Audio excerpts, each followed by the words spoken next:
ధన్యవాదాలు తెలియజేస్తూ ఈ గోవిందాద్రి సేవా సమితి ఆధ్వర్యం లోపల గిరి ప్రదక్షిణ కార్యక్రమాన్ని మహావైభవంగా నిర్వర్తించాలని సంకల్పంతో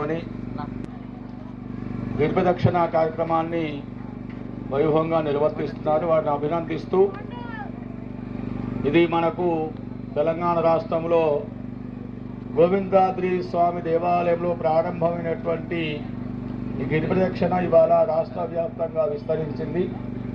ఈ మధ్య కాలంలోనే యాదాద్రి దేవాలయంలో ప్రారంభం చేశారు కాబట్టి అనేక దేవాలయాల్లో కూడా కొండగట్ల కూడా ప్రారంభం చేశారు కాబట్టి ఇవన్నీ కూడా జరుగుతున్నటువంటి మన దేవాలయంకు ఆదర్శంగా నిలుస్తున్నది ఈ తెలంగాణ రాష్ట్రం లోపల.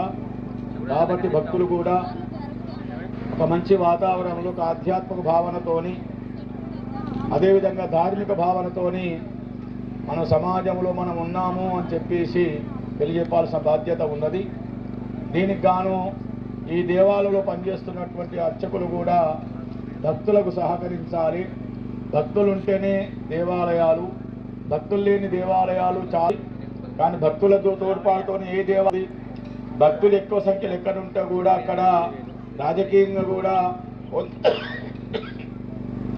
కొంత సహకారం కూడా లభిస్తుంది. ఎందుకంటే భక్తులు ఎక్కువ సంఖ్యలో వచ్చినా కొద్ది కూడా స్థానికంగా నాయకులు, కార్పొరేటర్లు కానీ, మేయర్ కానీ, అదేవిధంగా మా మంత్రి గారు కొండా సురేఖ గారు కానీ సహకరించడానికి అవకాశాలు ఉంటాయి. ఎందుకంటే వర్గ మనసులను భక్తుల మన్నలను పొందాలే విధంగా ప్రయత్నం చేయాలి. ఎందుకంటే భక్తిభావం లేని కాడ ఇక్కడ కూడా అశాంతే ఉంటుంది కానీ శాంతి అయితే ఉండదు.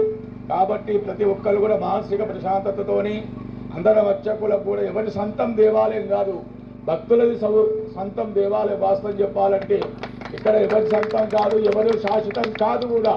కాబట్టి మీరు అర్చకులందరూ కూడా ఈ యొక్క కార్యక్రమాలకు భక్తులు చేస్తున్న కార్యక్రమానికి భక్తులు తోడ్పాటు అందిస్తున్నారు కాబట్టి ఈ కార్యక్రమానికి మీరు సహకరించాలి. ప్రతి ఒక్క అర్చకుడు సహకరించాలి.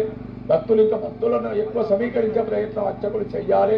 చేయడం వల్లనే సమాజం కూడా హర్షిస్తుంది. ఇంత పెద్ద దేవాలయం నడిపొట్టున్నటువంటి దేవాలయం ఒకప్పుడు తెవల్లవారుజామున 4 గంటలకు సుప్రభాతం వేస్తే ప్రజలందరూ కూడా మేల్కొలేవారు. ఆ విధమైనటువంటి అవకాశం దేవాలయం ఉన్నది. కొండపై ఉన్నటువంటి దేవాలయం మరొక కొండగట్టు లాకనో యాదాద్రి లాకనో చేయాలని సంకల్పం కూడా మంచి కార్యక్రమాలు చేస్తున్నందుకు మీ అందరికీ కూడా శుభాభినందనలు తెలియజేస్తూ ధన్యవాదాలు తెలియజేస్తా ఉన్నాను.